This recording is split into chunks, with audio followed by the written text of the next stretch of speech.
forces continue to chase terrorists in Aleppo, Homs and Hama, inflicting huge losses on them.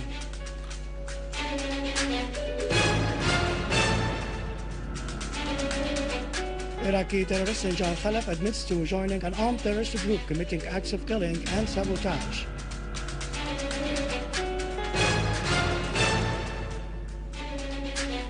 The meetings of non-aligned countries' foreign ministers start in Tehran and affirm the need of dialogue to end the crisis in Syria.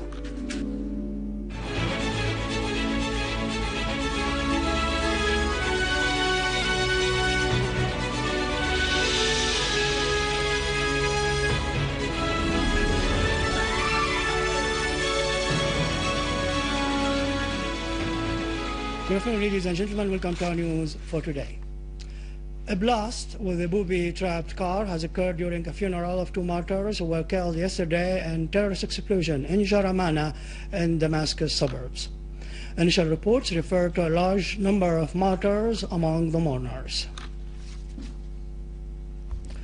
Our armed forces have carried out an operation in the vicinity of Al-Idha'a neighborhood in Aleppo, capturing two terrorists and killing others. An official source told SyriaNews correspondent that 6 boxes of bombs and ammunition, a Russian rifle, a BKC machine gun, sniping and automatic guns of various kinds, military uniforms and medical equipment were confiscated. The authorities, moreover, carried out an operation in Al-Bandara neighborhood in Aleppo, inflicting heavy losses on the terrorists.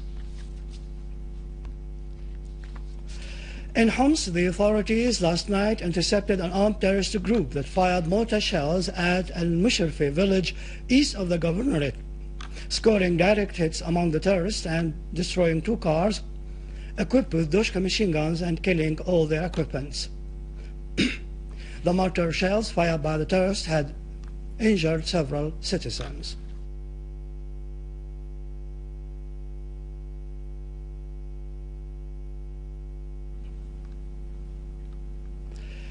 Army units have dismantled 10 explosive charges planted by armed terrorist groups in Al-Madiq Castle in Hama. A source in the governorate said 4 explosive devices weighing between 15 and 35 kilograms have been planted by terrorists inside a school in Karkad. The other 6 that weighed between 20 and 25 kilos have been planted near grain silos in the castle.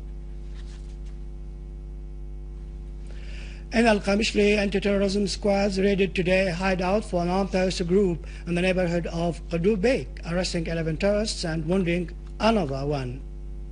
An official source said that the operation resulted in finding a secret cache, as 10 automatic guns were seized, in addition to a sniper, an 80 rifle, as well as 3 pump-action guns, 11 grenades, a pistol, some military uniforms, a considerable amount of heroin and narcotic substance, 23 communication devices for computers and remote control devices for detonating explosives. An army unit has destroyed security and stability restored stability and security to Al-Harak city and Dar'a suburbs after cleaning it from the armed terrorist groups who had committed crimes against citizens and destroyed public and private properties. A source in the governorate told SyriaNews correspondent that chasing the mercenary terrorists lasted for a few days and resulted in the killing of a large number of them, capturing others and confiscating huge quantity of arms and ammunition. The weapons seized included Israeli-made anti-armor and RPG shells, as well as sniping rifles, mines, explosive devices, and Arab Gulf identity cards belonging to the armed men, as well as military uniforms and modern communication equipment. Iraqi terrorist Bashar Sinjar al-Khalaf admitted to joining an armed terrorist group which was committing acts of crimes and robbery in Al-Hafa area in Latakia countryside. أنا بشار سنجار خلف، عراقي الجنسية من مدينة الموصل. دخلت إلى سوريا عام 2004. Terrorist Khalaf said in confessions transmitted by Syrian Arab TV yesterday that he is from the city of Mosul in Iraq, and he came to Syria in 2004 and settled in Latakia after he was married to a Syrian woman, Maria Muhammad Qasim. He added that when the events started in Syria, he used to take part in demonstrations after he joined a terrorist group led by terrorist Mu'taz Bitar in the village of Al-Hiffa in September of last year.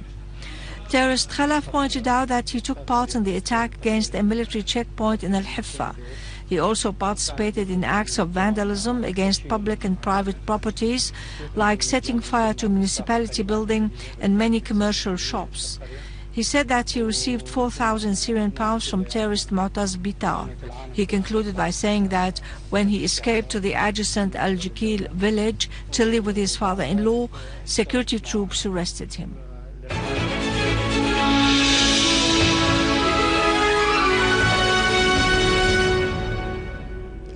The foreign ministers of the non-aligned countries have started their meeting in Tehran with the participation of Syrian delegation to discuss the draft communique prepared by experts from those countries. The foreign ministers of the non-aligned countries discussed the situation in the region and the crisis in Syria and ways to support the member countries' rights, as well as dialogue as a means to solve international affairs. The experts' meeting Secretary Mehdi Akhondzada said the communique issued by the meeting underlined the need to resort to all means in order to solve the crisis in Syria peacefully. He affirmed the necessity to respect state sovereignty and take no advantage of the situation in certain countries in order to intervene in their internal affairs. The communique expressed rejection of any foreign intervention in Syria and called for an end of violence in the country. It also denounced the American measure to impose unilateral sanctions on Syria. The leaders of non-aligned countries will start next Thursday and Friday their 16th meeting and are expected to discuss the draft communique prepared by the foreign ministers. Lebanese Foreign Minister Adnan Mansour underscored that solving the crisis in Syria should be done by Syrians themselves and under a Syrian leadership. In an interview on the sideline of his participation in the meetings of the non-aligned movement foreign ministers in Tehran, Mansour expressed his country's rejection of the foreign interference in Syria's internal affairs, stressing that Lebanon supports the internal political solution through dialogue between the Syrian leadership and the opposition. Mansour stressed that talking about establishing a no-fly zone over Syria is very dangerous, as it does not serve Syria's unity and constitutes a flagrant interference in Syria's internal affairs. Iraqi Foreign Minister Hushar Zebari has affirmed his country's support for any political solution to the crisis in Syria. He said the events in Syria have their impact on Iraq and all the countries of the region. He added that Iraq's stand regarding the situation in Syria stems from its national interests and the interests of the Syrian people as well.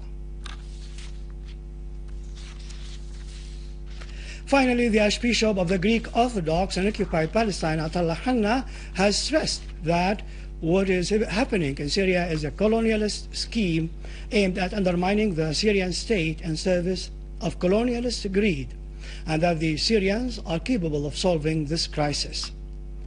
During his meeting with Father Julio, the Special Secretary and Assistant of the Archbishop of Jerusalem in exile, Hilarion Capucci, Archbishop Hanna said, "Those who conspire against Syria do not want it to be a democratic civil state, nor do they want reform or good for this country.